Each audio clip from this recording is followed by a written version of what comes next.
Today we're going to walk around the exterior of this building. It's a commercial restaurant. There's a great more detail that'll go into a normal exterior inspection. But for purposes of this video, I want to show a few highlights and a few of the concepts that go into creating a very good exterior inspection. But before we begin the inspection, we should talk a little bit about the ComSOP. Now there's a lot to talk about, so I'm going to use my notes.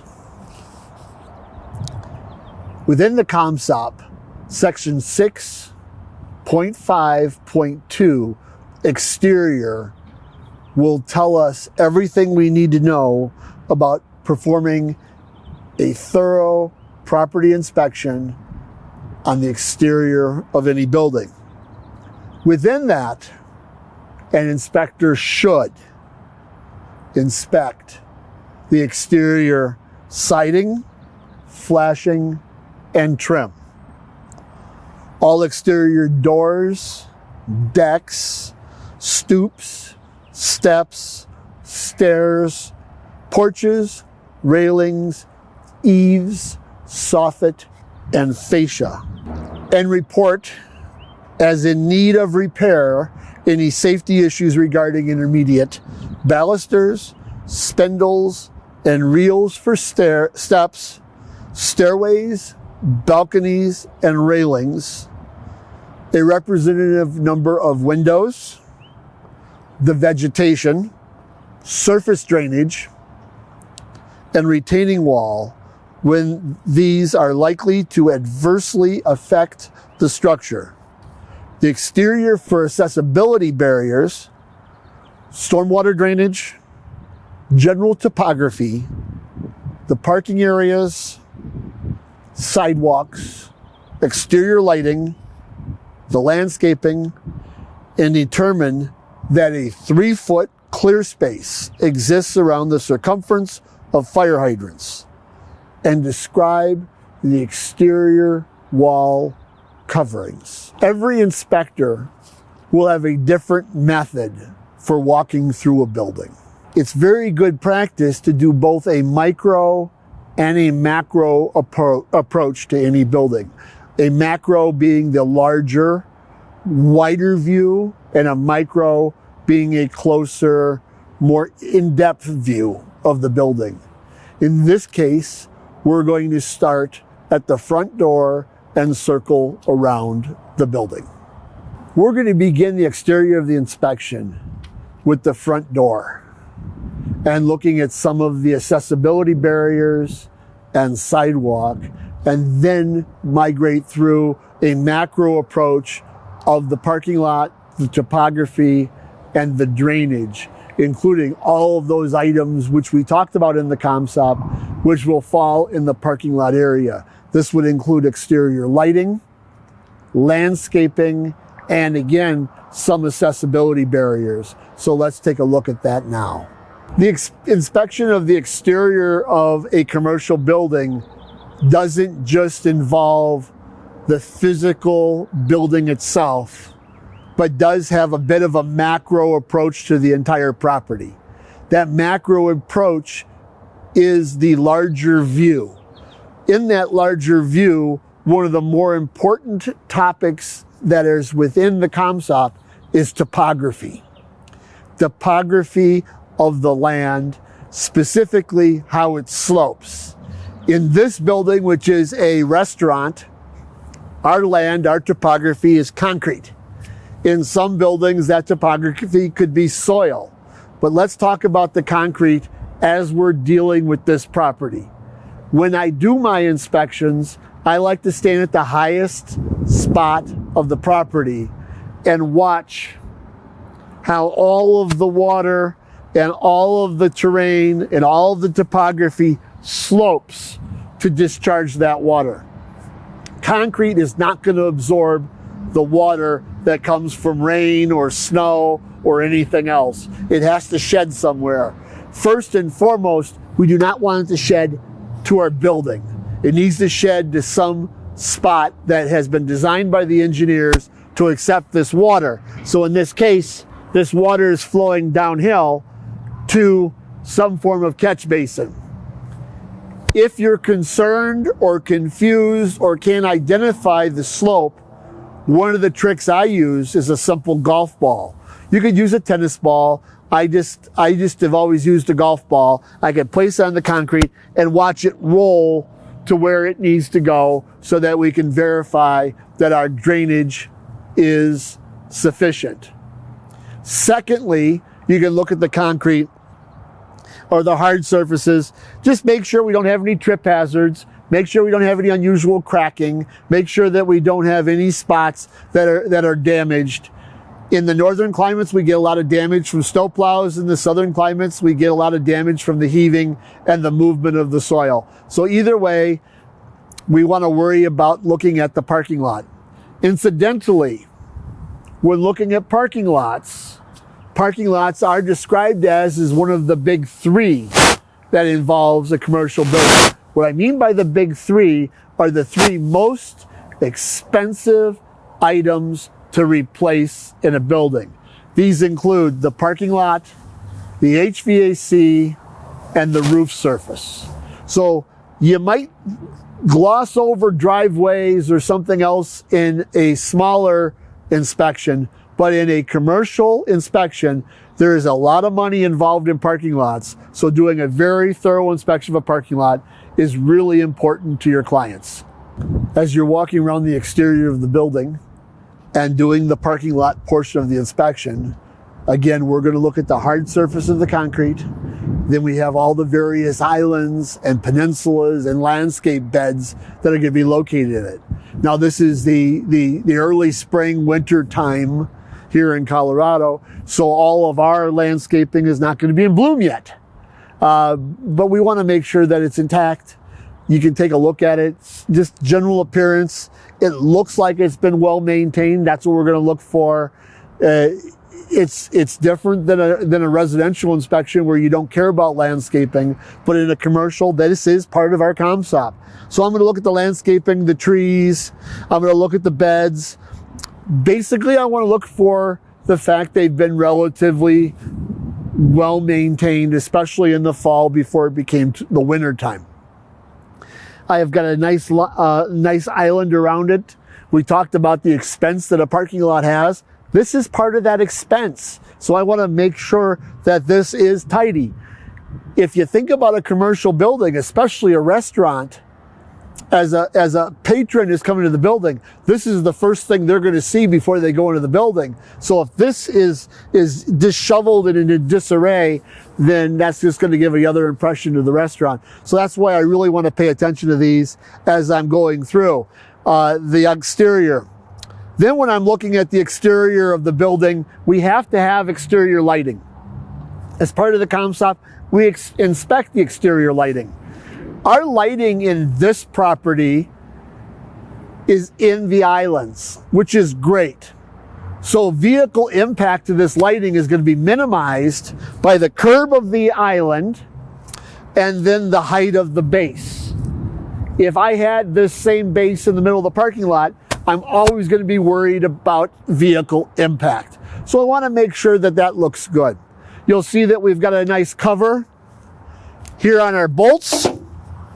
This is our bolt cover. I've got a nice steel post.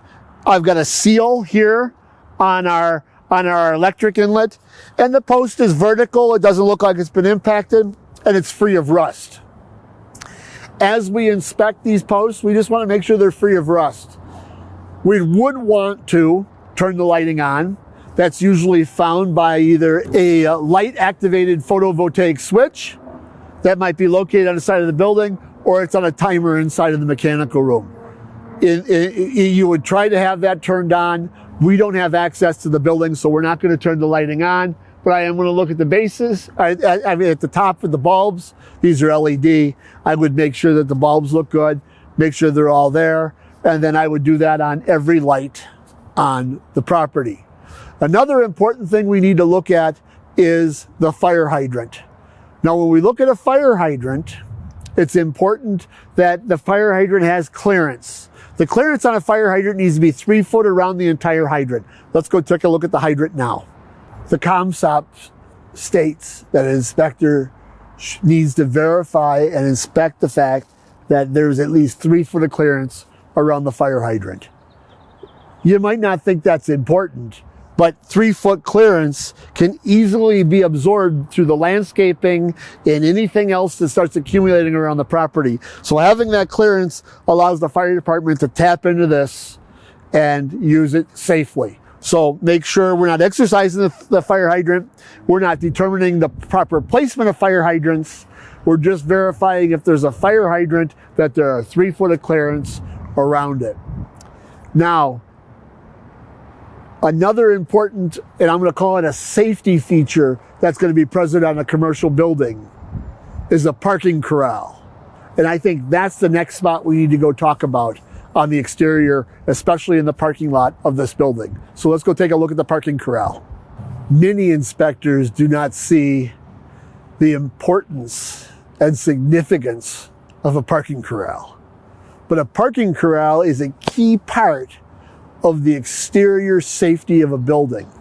Imagine not having this containment system here in the parking lot, and all we have is an open dumpster or an open barrel or an open garbage container. All it takes is one child falling into that container and not getting out. That will cause your business to suffer drastically from the safety issue of that. And so we got to look at parking corrals in a completely different light, I'm hoping. First, they're usually offset. They're next to the building, or they're in the middle of the parking lot, or wherever they're at. They should be protected. That's why we got these excellent bollards here in the corner. These bollards protect it from direct impact. I've got a great gate, a lockable gate, and a full containment system. So with that, you can put anything you want to on the inside, but it's well contained on the outside. So when you're doing your inspection of the exterior of the building, make sure the parking corral is part of your view, and noting if it is just wide open dumpsters or wide open refuge containers in the back, because that's a safety issue. And that's something that you can place on your report as a recommendation for your clients. While creating your flow of a commercial property inspection, you've done the macro approach or the wider view. The wider view is the parking lot and all the topography.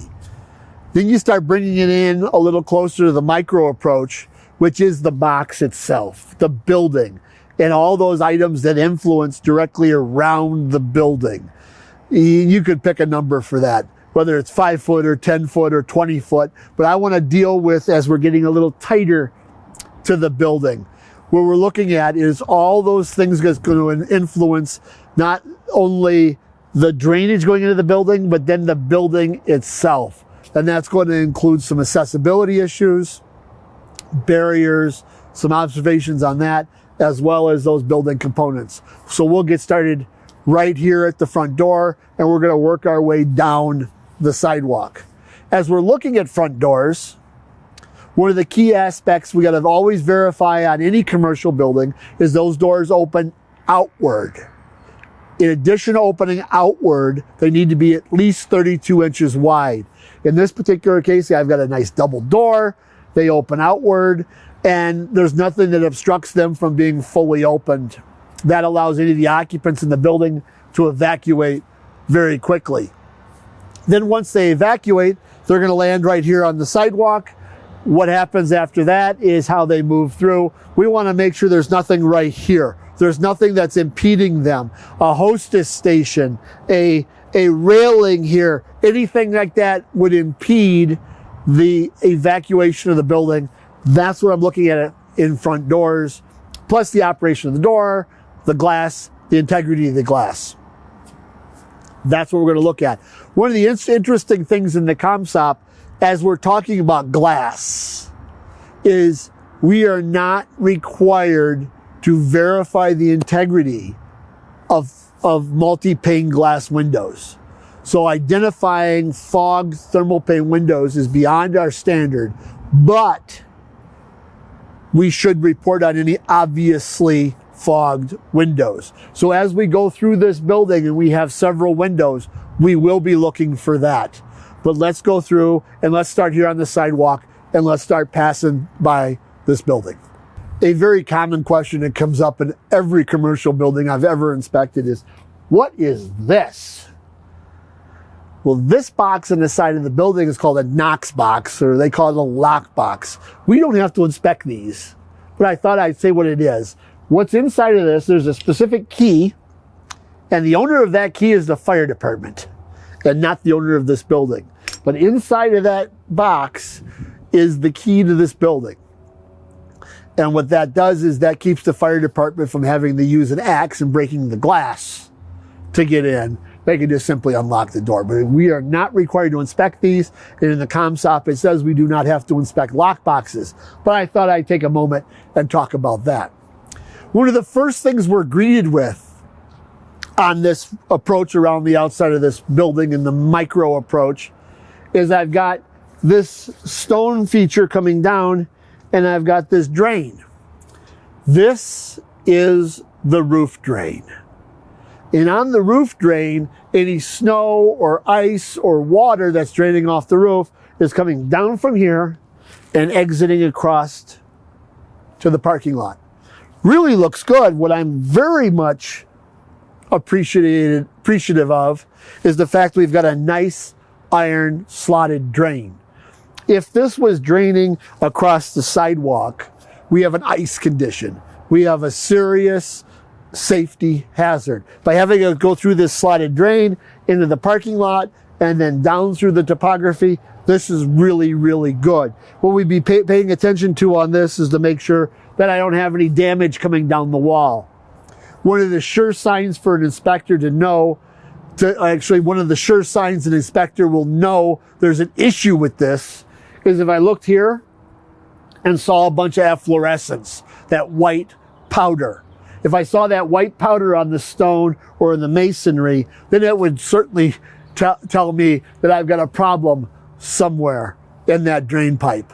Seeing the drain pipe is certainly something we'll not see. That's certainly something beyond readily accessible. But the efflorescence on this would give me a sign that I have something going on. We have two different siding materials on this building.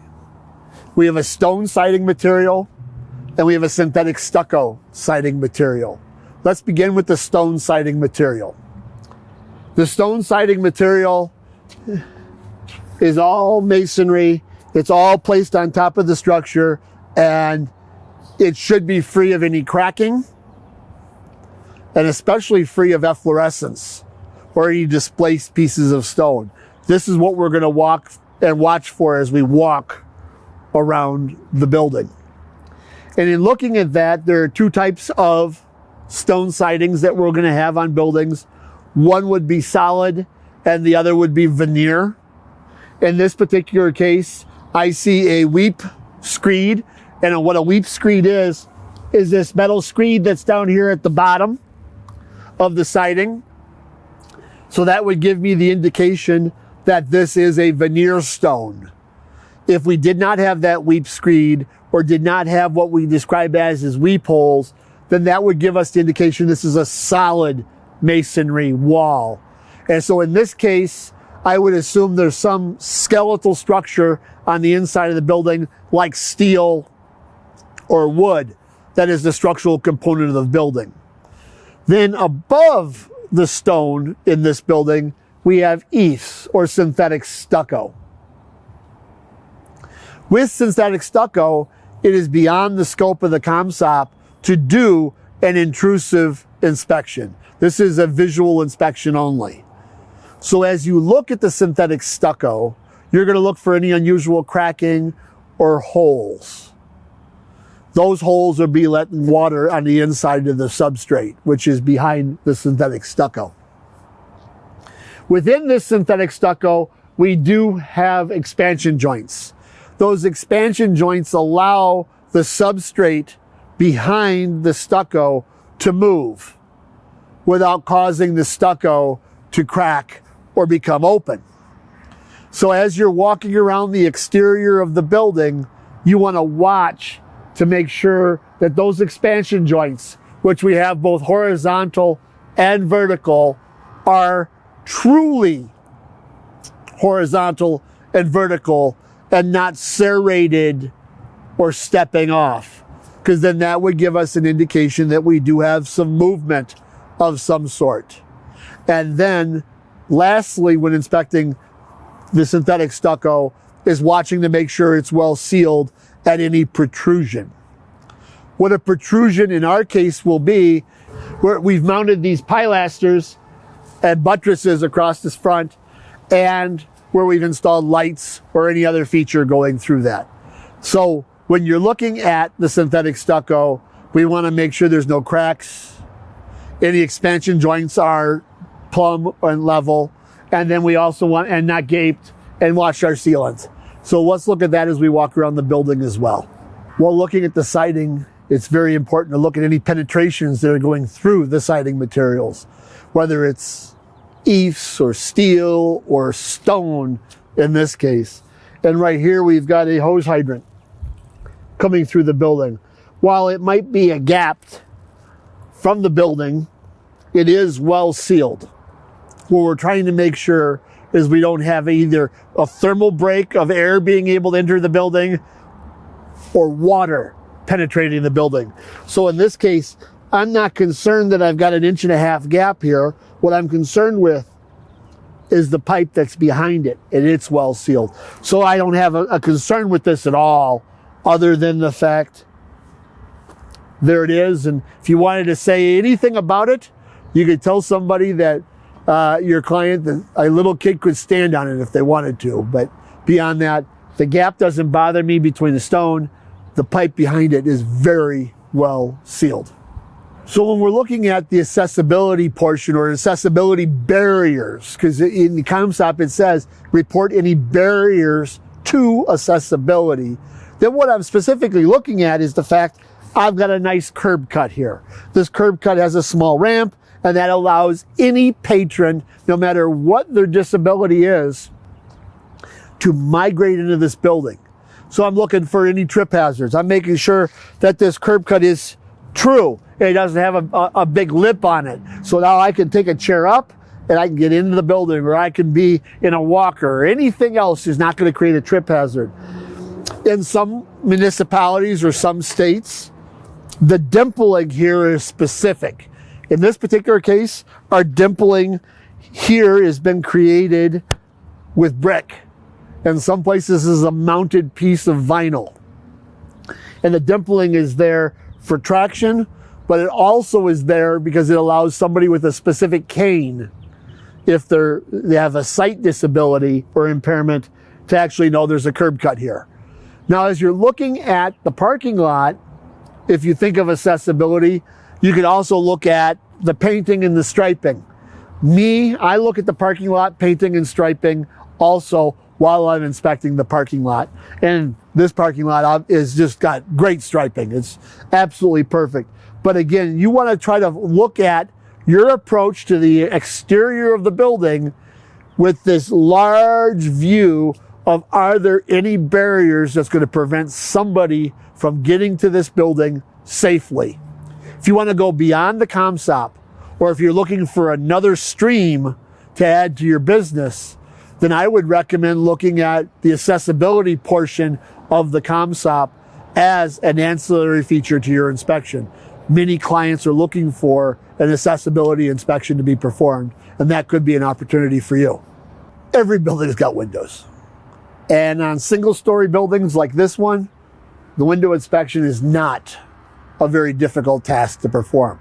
On taller buildings, that can be a little bit more difficult. 2, 3, 4, 5-story buildings, you're not going to be able to see and touch and feel every window. When we think about windows, though, a lot of glass. And with a lot of glass, I worry about watershed. And so as the water is shedding down this glass, it has to go somewhere. So on most commercial buildings, these windows are not cookie cutter. They're not a window that you're going to call up the manufacturer and say, hey, give me a 14 and a 15 and a 12 out of your catalog.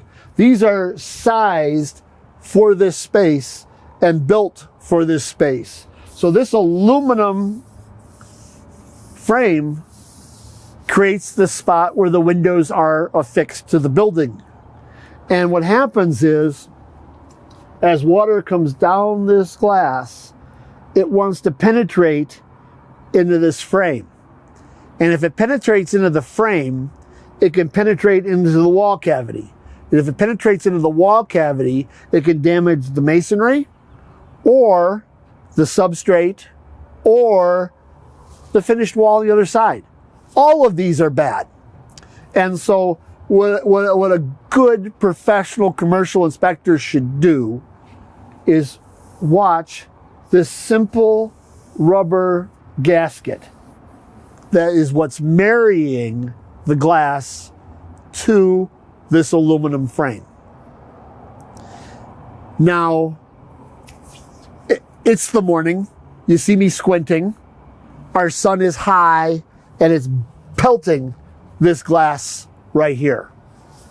As it's doing that, it's drying out this rubber gasket.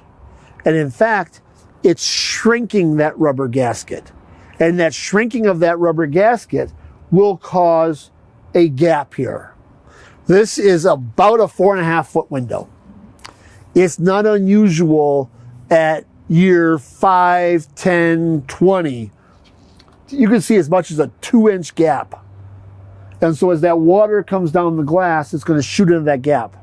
So doing your commercial inspection of the exterior of the building, including windows, because it's part of the ComSOP, should include watching this rubber gasket. And if it shrunk, take a note of it. Let your client know. They can add another rubber gasket. They could actually add a sealant that can be placed there. But all of those should be an item that you're looking for during your inspection. So when I walk around, I'm going to be looking, and I'll often touch every one, or for sure I'm looking at every one. If I've got a multi-story building, I have to worry about, can I see this on every one? Sometimes I got to find that from the inside, which is a lot more difficult to look at. But this is part of our inspection. If you can't see something, then make sure you write on your report that it was not visible and excluded. That's a very good tip for you to make sure that you're covered on these observational points. Now, because this is a window and it is so facing the sun, they've added this wonderful awning. Now, the awning on this particular building is all steel. I've got a steel frame. I got a steel roof on it, and it's not only a watershed awning, but it's a sun glare awning as well. And what we have to worry about, like we talked about with our sealants, is the fact where we have all of these steel struts that marry into the building that create the structure of the awning, that they're well sealed, because we don't want to have any water go in again behind the eaves. You'll take a look. I've got sealant on all of these. It looks great. So that's what I'm paying attention to. And then a lot of times, I always joke with my clients. So I didn't know this was a multifamily restaurant. Is because I'll walk into a building and see a bird nest, and they never pay rent, and all they do is damage your building. But the interesting thing, that's what all this debris here is for, is there was a nest that was in that light at one point. And so I always just make reference to nests more as oh, by the way, you should know. I mean, I don't want to get in trouble by saying you have to evict that non-paying tenant, but they do a little bit of damage to your building and certainly cause a bit of a nuisance. But that's what this was. At one point, there was a fairly sizable nest on top of this light. But from there, we're going to continue around the rest of this building.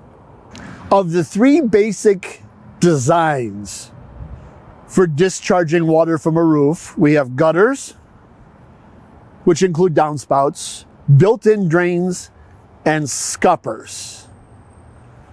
Earlier, we talked about the built-in drain and how that's coming down through the back of these buttresses and down into the slotted drains. In this building, we also have a secondary drain, which is located right here.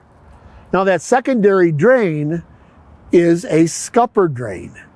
And that scupper drain has been installed in through the parapet wall, so that if we ever have a catastrophe or a block of the built-in drain. That scupper drain allows any accumulated roof water to shed outward without being a pond on the roof. Very neat design, very effective design in protecting the structure of this building. But that is a scupper drain versus the standard roof drain, which we have evacuating down here throughout the building. And so as we're going around this building, we'll see both.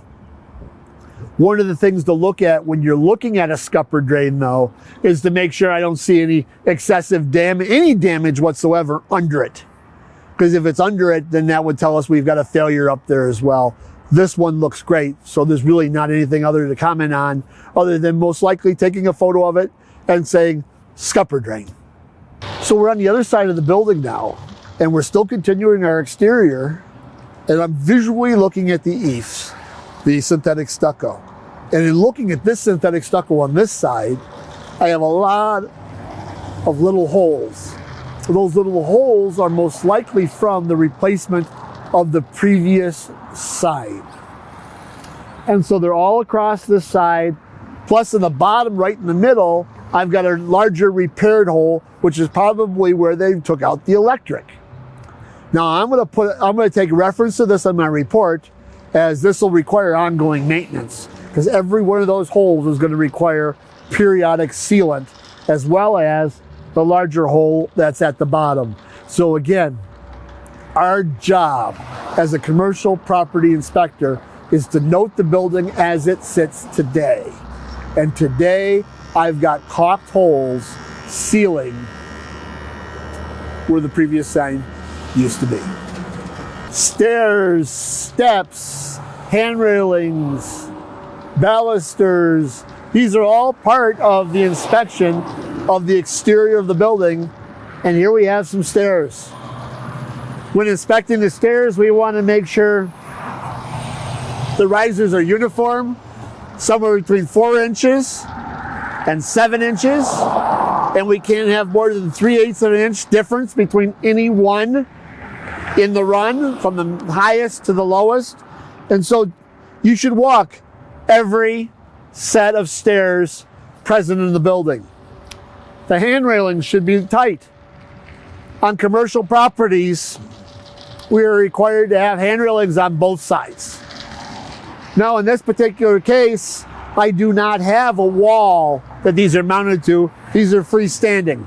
I want to look at the bases to make sure they're not rusted and they're secure, which these both are.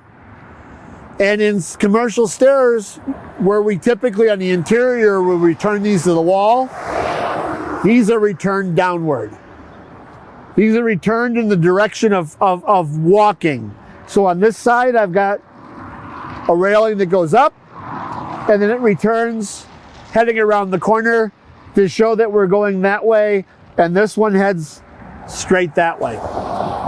The railing is supposed to be at least 34 inches tall to 38 inches tall. This looks great. And so that's what we want to watch for. It's very common to find cracking. It's very common to find areas where the railing is rusted. Those are our two most common issues. But at the end of the day, concrete's expensive, and each one of these steps can be a few $1,000s each. So we want to make sure we take a really good look at these. Let's keep moving around the outside of this building. When we talked about windows and how we're watching for gaps in that SAS sealant, well, not a big gap, there's a gap. And that's something we want to watch for. When somebody will ask me, well, is that a big gap or a little gap? It's kind of like speeding. 1 mile over the speed limit, speeding. So you're not just a little speeding, you're not just a lot speeding, you're speeding. So for me, a gap is a gap. And when I take a picture of it, then I'm able to describe how important that is to keep it sealed. So think about that when you're looking at your clients. I try not to define or qualify any condition. I like to just talk about the condition as a very abstract, here's a gap, there's a crack, period.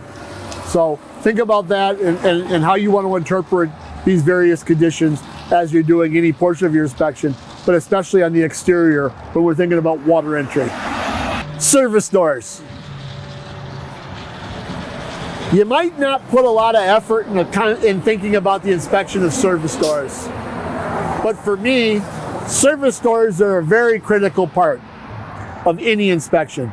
We've got the front door being how the occupants and the normal patrons of a building come in and out.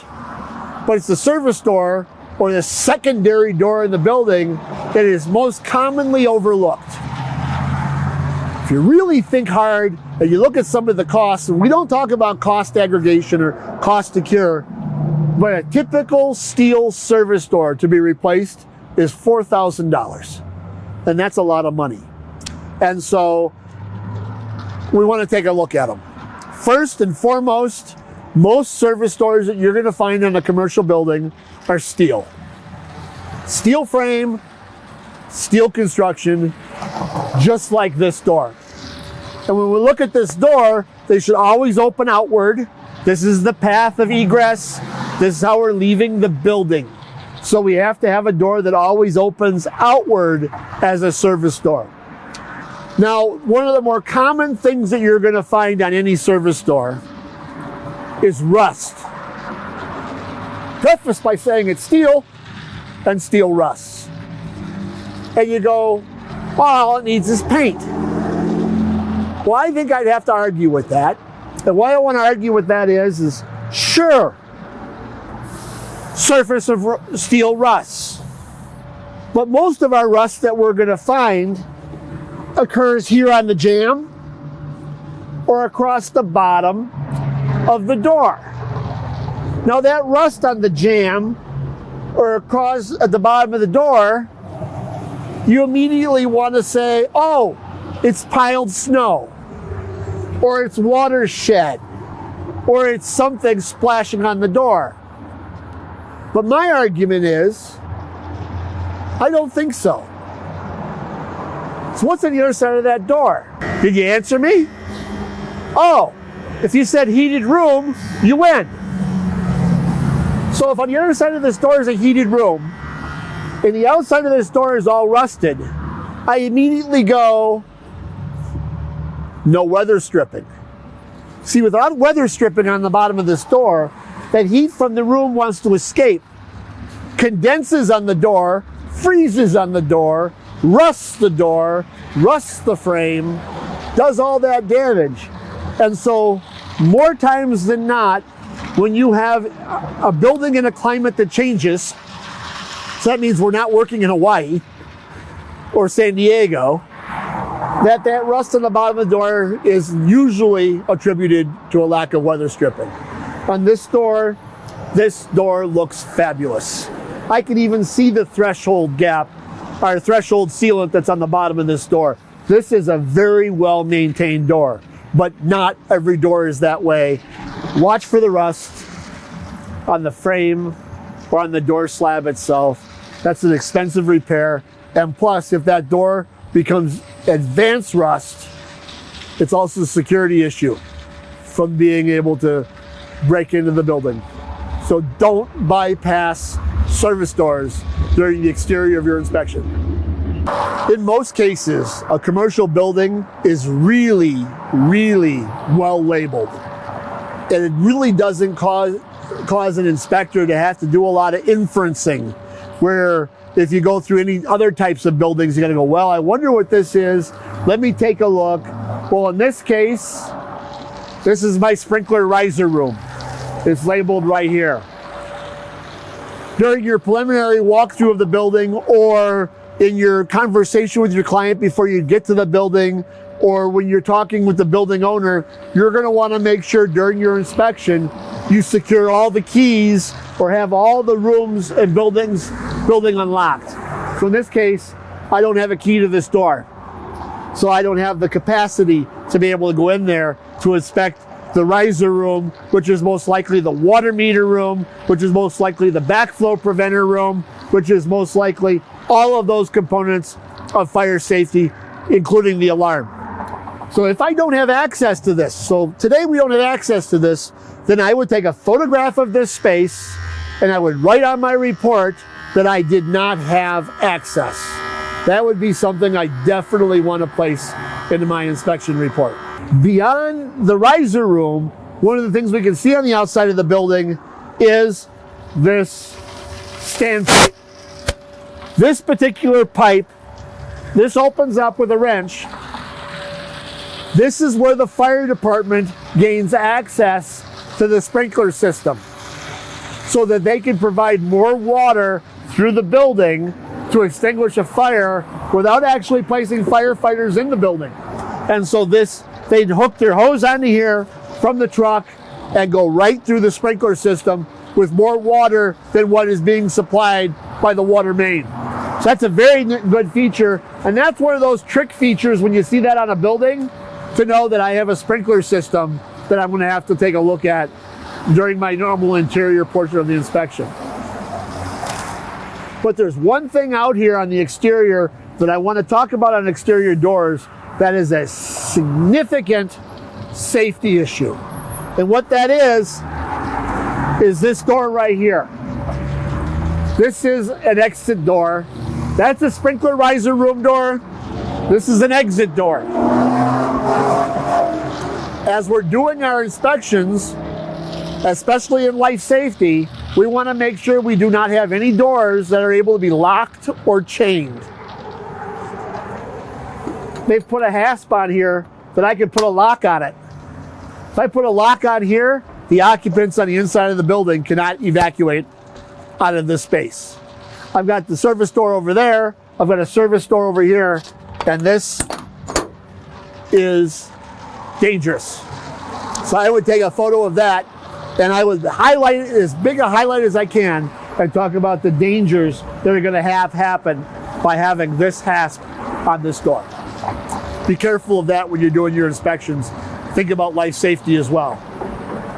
All portions of the inspection, even though we're doing the exterior, every portion of the ComSOP should be looked at all in a bigger picture, whether I'm dealing with life safety, whether I'm dealing with structure, or in this case, this door.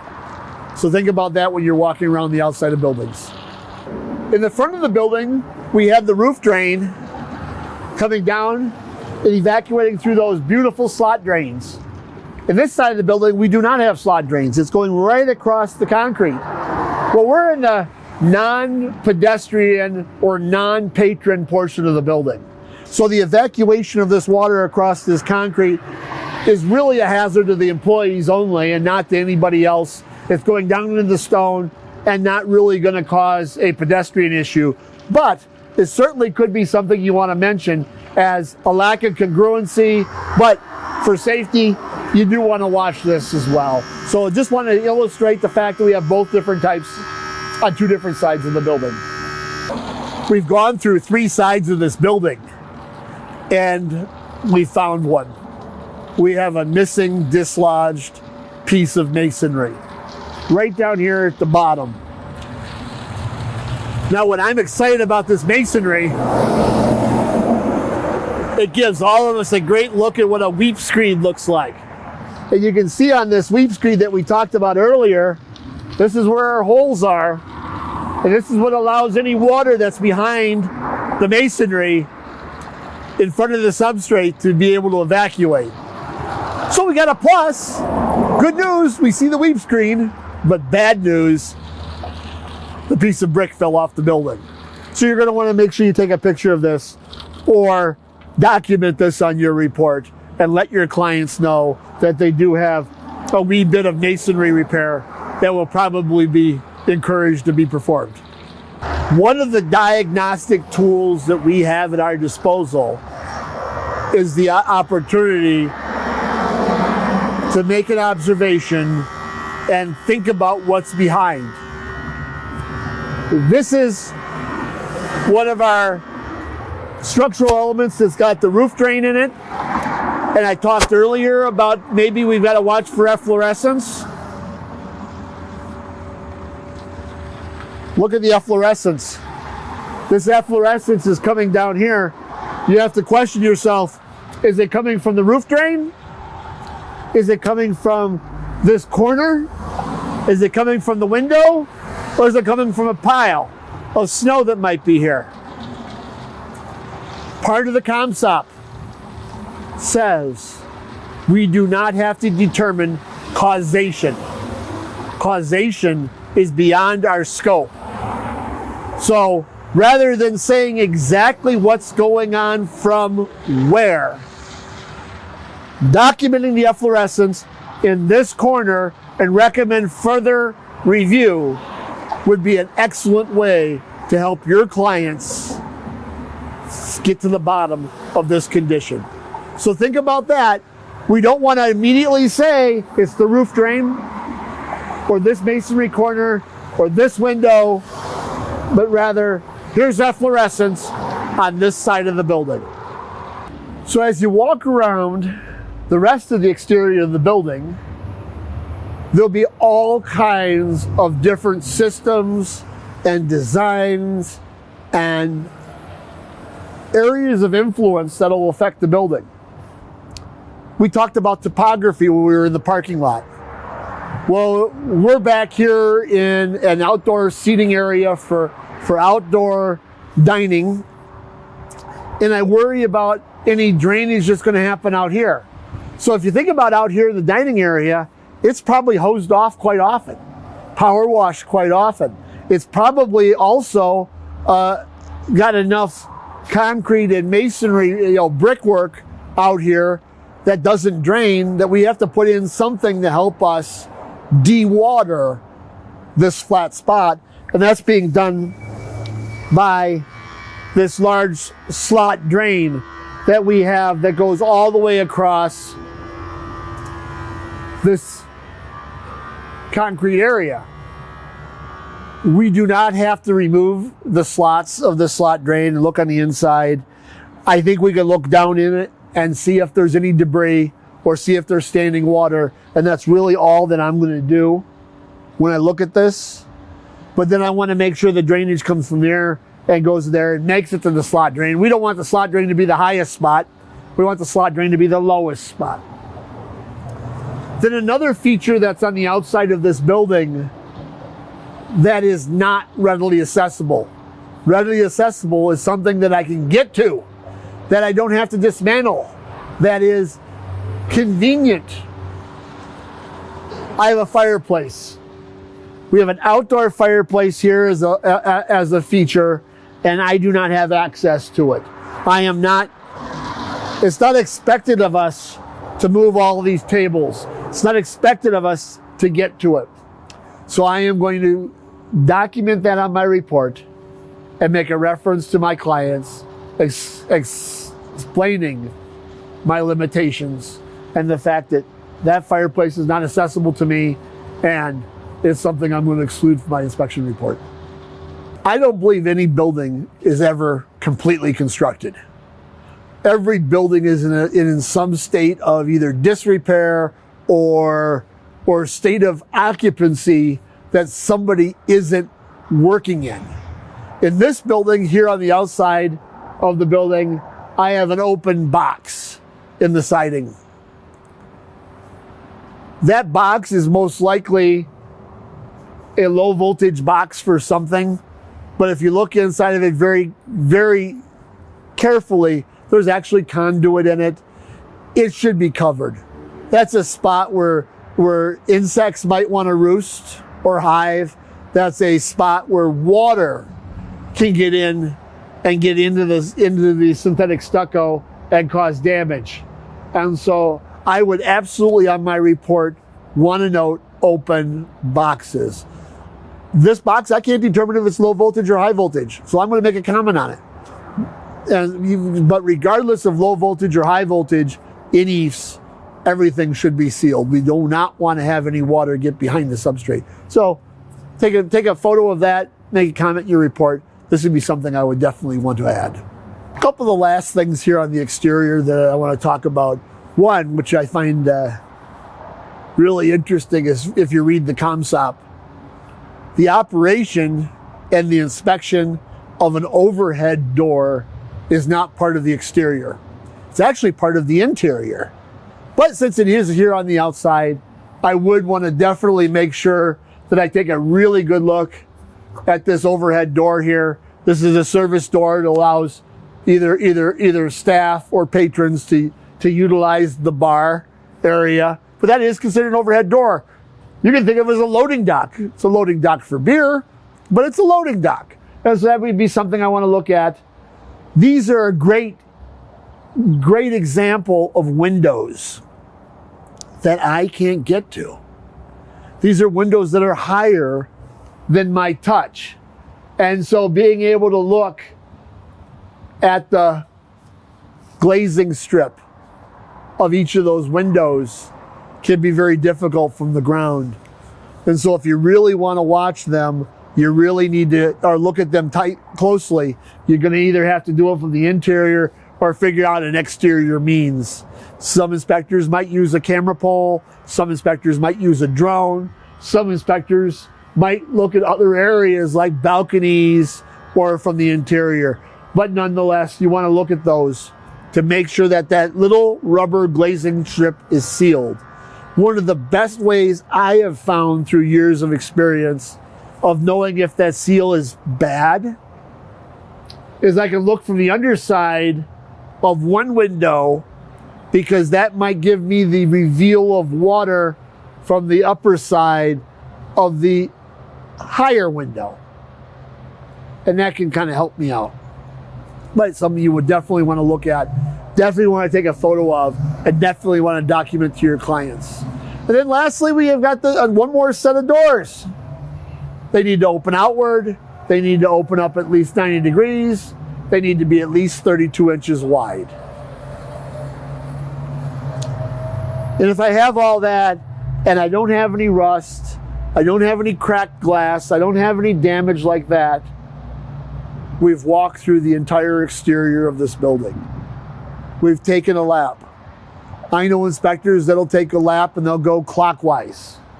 Then they'll do a second lap and go the other way, the anti-clockwise. As long as you find everything, the key to a very thorough inspection is to understand one of the most important processes out there and principles out there. You only got one day on the property. You only got one day to come here. You scheduled today to do this inspection. Take more photos, provide more personal documentation of everything you see than you know you'll ever use. If I'm going to take and use one photo of that that window, I'm going to probably take 10. Photos are free. They're digital in most cases. They're on your phone, or they're in a camera, and you're just going to look at them later. But by having extra photos from other angles of the same situation, when you get back to your office or wherever you're writing your report, you'll have that information at your disposal and be able to rely on it versus driving back to the property where you don't have access a second day or another time, or it's the middle of the night when you're writing the reports. You want to make sure that you're as thorough as you can. We have several checklists available to you at our website, ccpia.org. We have several methods to help you stay organized. But take a lot of photos and make sure you're thorough while you're in the field, and you'll be able to produce a very good report.